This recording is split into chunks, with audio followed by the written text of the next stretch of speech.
2024 ஆண்டுக்கான கல்வி பொது தராதர பத்திர சாதாரண தர பரீட்சை இன்று ஆரம்பமாகியுள்ள நிலையில் மாணவர்கள் மிகவும் ஆர்வத்துடன் பரீட்சை நிலையங்களுக்கு சென்றமையை அவதானிக்க முடிந்தது.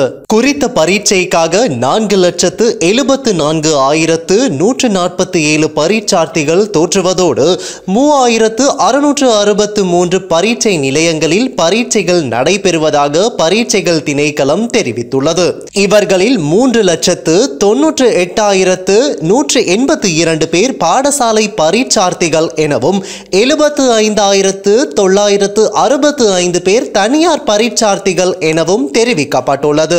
அனைத்து பரீட்சார்த்திகளும் பரீட்சைக்கு தோற்றுவதற்கு ஏதுவான வகையில் பரீட்சை நிலையங்கள் அமைக்கப்பட்டுள்ளதாக பரீட்சைகள் திணைக்களம் தெரிவித்துள்ளது. அதன்படி ரத்மலானை, தங்காலை, மாத்தரை மற்றும் சிலாபம் ஆகிய பகுதிகளில் விசேட தேவையுடைய பரீட்சார்த்திகளுக்கான பரீட்சை நிலையங்கள் அமைக்கப்பட்டுள்ளன. அத்துடன் மெகசின் சிறைச்சாலை மற்றும் வட்டரக்க சுமேதா வித்தியாலயத்தில் சிறை கைதிகள் மற்றும் புனர்வாழ்வு பெற்று வருவோருக்காக பரீட்சை நிலையங்கள் அமைக்கப்பட்டுள்ளன. அத்தோடு மகரகம அபேக்ஷா வைத்தியசாலையிலும் பரீட்சை நிலையம் ஒன்று அமைக்கப்பட்டுள்ளதாக பரீட்சைகள் திணைக்களம் அறிவித்துள்ளது. இதேவேளை தற்போது சீரற்ற காலநிலையினால் ஏதேனும் இடையூறுகள் ஏற்படுமாயின் அது தொடர்பில் அறிவிப்பதற்கு அனர்த்த முகாமைத்துவ நிலையம் விசேட தொலைபேசி இலக்கங்களை வழங்கியுள்ளது.